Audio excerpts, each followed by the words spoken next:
Hello Gemini, Sun, Moon, Rising, and Venus signs. Kamusta kayo? Sana po nasa mabuti kayong kalagayan. Welcome back po sa Star Tarot. Kung bago kayo rito, welcome din kayo. Thank you for your support. I truly appreciate it. God bless you all. Gemini, paunang mensahe ninyo, savings. You always need to put something off for a bad day. Okay? Kahit magkano siguro ang kitain ninyo, kailangan magtatabi ng kahit konti, 'di ba? Para pagdating ng pangangailangan, kahit papano meron kayong mahuhugot. So, for some of you, baka hindi pa kayo nagsisimulang mag-save, hindi pa kayo nakakapagtabi ng pera ninyo, kaya maaring ito ang nire-remind sa inyo sa ngayon na it's about time for you to set aside some money, no, para may mahuhugot kayo pagdating ng oras.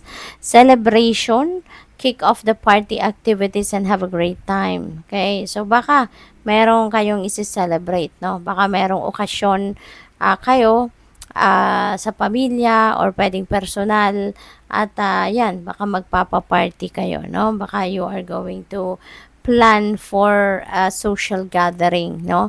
Baka merong ganon, a family gathering, depende sa inyong sitwasyon. So, pwede rin na mayroong okasyon dito sa trabaho ninyo or sa community ninyo or baka mayroong mga isi-celebrate na achievements ang iba sa inyo rito, no? Kaya magpapa-party.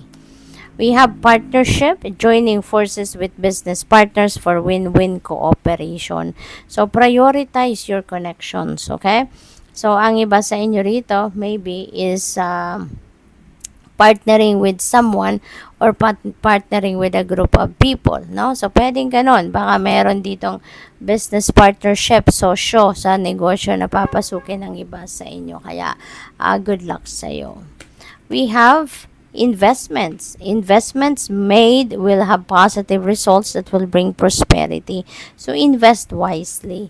Okay? So, merong magtatabi ng pera dito for the rainy days at meron din mag-i-invest.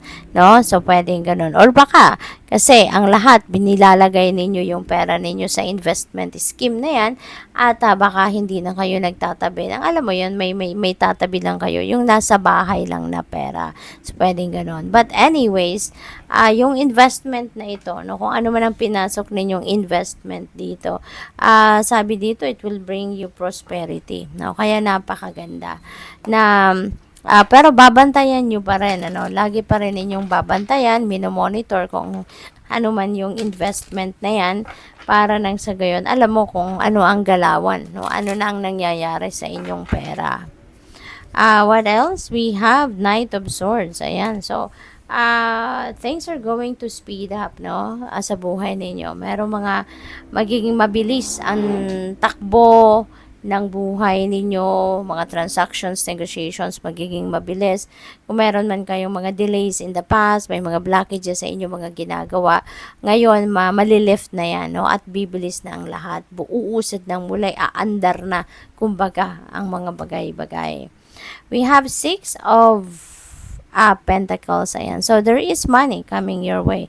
There is prosperity coming your way. Kasi this is windfall of money na pwedeng dumating sa inyo. No? At ang windfall of money na to, that this will give you an opportunity para makapag-save kayo, para makatulong din kayo sa ibang tao, kasi maaring meron ding mga umaasa sa inyo financially, or pwede rin na makapambayad na kayo ng mga utang kung meron man, no? Kung meron kayong mga pagkakautang, maaring sa ngayon, ano, with these blessings, talagang yan ay maaayos mo na din at makakapambayad ka na. What else? We have 5 of Wands. Ayan. So, dito naman sa 5 of Wands, this is competition, ano? May competition, may rivalry, may pag-aaway, no, discussion, pwedeng ganon. Merong hindi kayo pagkakaintindihan with another person or a group of people. Meron ditong pagbabangayan, no? Pagbabangayan. Hindi kayo makapag-settle sa iisang sa iisang bagay, no? Kasi iba-iba maaari ang pinaglalaban ninyo, no? So, what else? We have Queen of Swords. Ayan. So, be truthful sa inyong sinasabi. Okay?